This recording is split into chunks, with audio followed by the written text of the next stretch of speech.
माननीय सभापति महोदय, सदन में वर्ष 2025-26 के बजट पर चर्चा चल रही है। आपने भी मुझे आज वर्ष 2025-26 के बजट पर बोलने का मौका दिया, इसके लिए मैं आपका बहुत बहुत धन्यवाद देता हूं। दिनांक 19 फरवरी 2025 को हमारे प्रदेश की माननीय उप मुख्यमंत्री श्रीमती दिया कुमारी जी ने इस पवित्र सदन में जिस बजट को रखा, आज पूरे प्रदेश में जनता उस बजट की बुरी बुरी प्रशंसा कर रही है।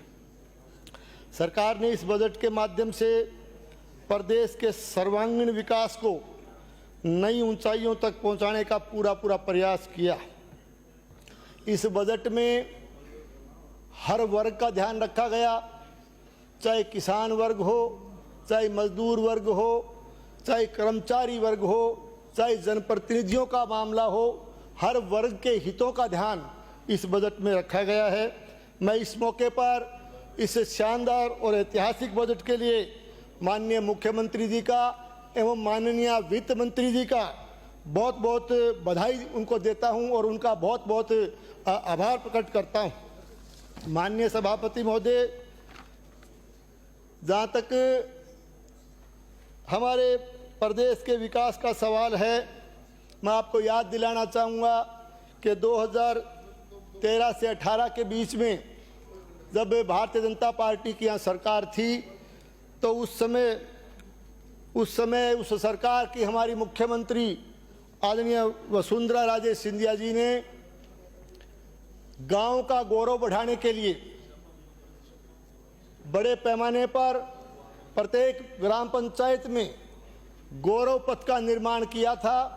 उसी गौरवशाली परंपरा को आगे बढ़ाते हुए आज हमारी वर्तमान सरकार ने भी 5000 से अधिक आबादी वाले ग्रामीण कस्बों में अटल प्रगति पथ बनाने का एक ऐतिहासिक निर्णय लिया है। इसके लिए मैं माननीय मुख्यमंत्री एवं माननीय वित्त मंत्री जी का बहुत बहुत धन्यवाद देता हूं, आभार प्रकट करता हूं। इसके साथ साथ प्रत्येक विधानसभा क्षेत्र में 10-10 करोड़ रुपए की राशि से नॉन पेचेबल सड़कों का निर्माण कराने का निर्णय लेकर के निश्चित रूप से सड़कों के मामले में भी एक शानदार काम सरकार ने हाथ में लिया।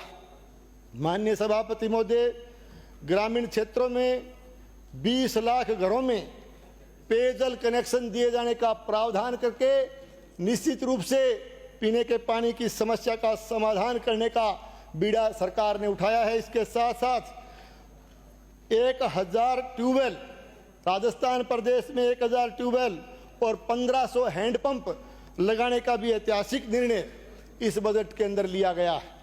इसके साथ साथ हमारे देश के यशस्वी प्रधानमंत्री आदरणीय नरेंद्र मोदी जी ने जल जीवन मिशन योजना, जिसका कि उन्होंने आगाज किया था, एक बहुत बड़ी महत्वाकांक्षी योजना इस पूरे देश को उन्होंने पेश की थी। लेकिन पिछली कांग्रेस की सरकार ने उनकी जन विरोधी नीतियों के चलते जल जीवन मिशन योजना का जो आशातीत परिणाम इस प्रदेश की जनता को मिलना चाहिए था, उसमें अनावश्यक विलंब करके इन्होंने उस काम को चालू करने में भी पिछली सरकार ने देरी की, उसमें अनियमितताएं हुई और बहुत से लोगों को उस योजना से पूरे प्रदेश में, मैं मेरे जिले के लिए और मेरे विधानसभा क्षेत्र के लिए कहना चाहूँगा कि उनकी नीतियों की वजह से बहुत से घरों को, ढाणियों को जल की सुविधा से, पेयजल से वंचित कर दिया गया। मैं आभारी हूँ हमारे देश के प्रधानमंत्री जी का कि उन्होंने 2028 तक इस योजना की अवधि को बढ़ाने का काम किया है और इस जल जीवन मिशन योजना में हमारी राजस्थान की सरकार ने भी सम्मिलित होते हुए बचे हुए कामों को बनाने का, उनको पूरा करने का जो है निर्णय लिया है। ये एक ऐतिहासिक निर्णय पीएचडी के मामले में हम कह सकते हैं। माननीय सभापति महोदय,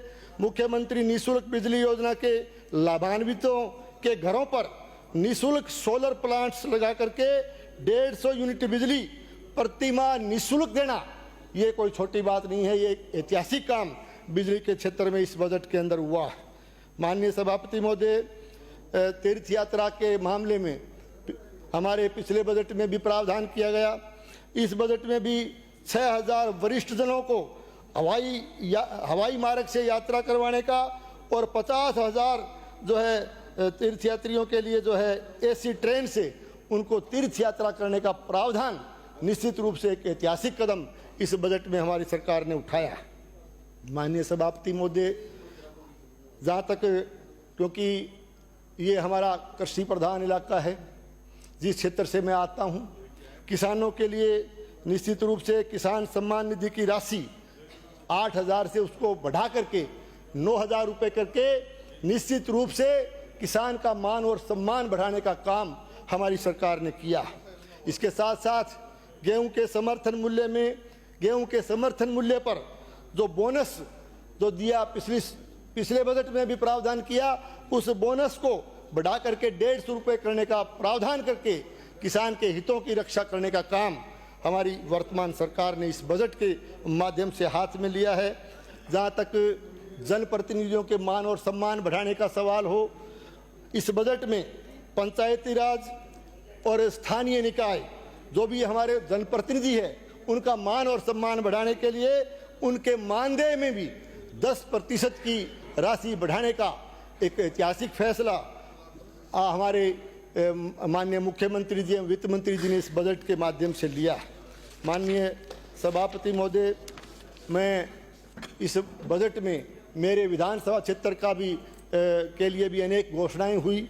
निश्चित रूप से गोगा जी का ऐतिहासिक मंदिर, गोगा जी मंदिर गोगामेडी में जो हमारा उत्तरी भारत का बहुत बड़ा श्रद्धा का केंद्र है, उसमें प्रतिवर्ष आने वाले श्रद्धालुओं की सुरक्षा व्यवस्था और उनकी सुविधा बढ़ाने के लिए बैरिकेटिंग और शेड निर्माण करने की घोषणा इस बजट के अंदर की गई है। इसके साथ साथ हमारे भादरा के बहुत ही प्राचीन अंधन जी मंदिर भादरा के जीर्णोद्धार और उसके विकास के लिए भी इस बजट में अतिरिक्त प्रावधान रखे जाने का फैसला हमारी सरकार ने लिया है।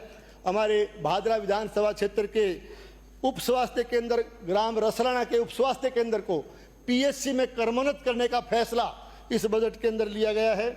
इसके साथ साथ हमारे भादरा विधानसभा क्षेत्र में जो लंबे समय से हमारे वहाँ के उपभोक्ताओं की मांग थी, उसको ध्यान में रखते हुए भादरा में विद्युत विभाग का अधिशासी अभियंता कार्यालय खोलने का काम इस सरकार ने घोषणा इस बजट के तहत की है। मैं भादरा विधानसभा क्षेत्र का विशेष ध्यान देने के लिए भी मैं माननीय वित्त मंत्री जी का, हमारे यशस्वी मुख्यमंत्री जी का तहे दिल से मैं भादरा विधानसभा क्षेत्र की जनता की तरफ से बहुत बहुत आभार प्रकट करता हूँ, बहुत बहुत धन्यवाद देता हूँ। और इसके साथ साथ मैं मेरे क्षेत्र की दो तीन समस्याएं जिनकी तरफ मैं सदन के माध्यम से ध्यान आकर्षित करना चाहूँगा।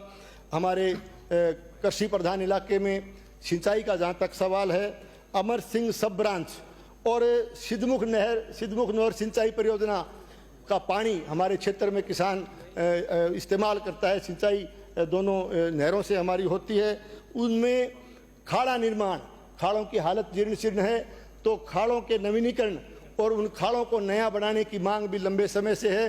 तो मैं मांग करता हूं आपके माध्यम से कि खाड़ा निर्माण के लिए इन दोनों सिंचाई परियोजनाओं में जो है बजट देने की कृपा करें। और इसके साथ साथ भादरा में एक बाईपास की घोषणा पिछले बजट में की गई, उसमें कुछ शेष कार्य जो बकाया था, जैसे भादरा राजगढ़ से भादरा सावा रोड तक उस बाईपास की घोषणा पिछले बजट में की गई। अब मैं मांग करता हूं कि भादरा सावा से भादरा नोड तक, इस नोर रोड तक इस बाईपास को बढ़ाने की आप कृपा करें। और साथ में क्योंकि वहाँ रेलवे की लाइन है, वहाँ रेलवे ओवरब्रिज बनाया जाए, ये मैं आपके माध्यम से मांग करना चाहता हूँ। शहर भादरा में भी पानी की निकासी, बरसाती पानी की निकासी के लिए ड्रेनेज की स्वीकृति प्रदान करने की कृपा करें। आपने समय दिया, इसके लिए बहुत बहुत धन्यवाद।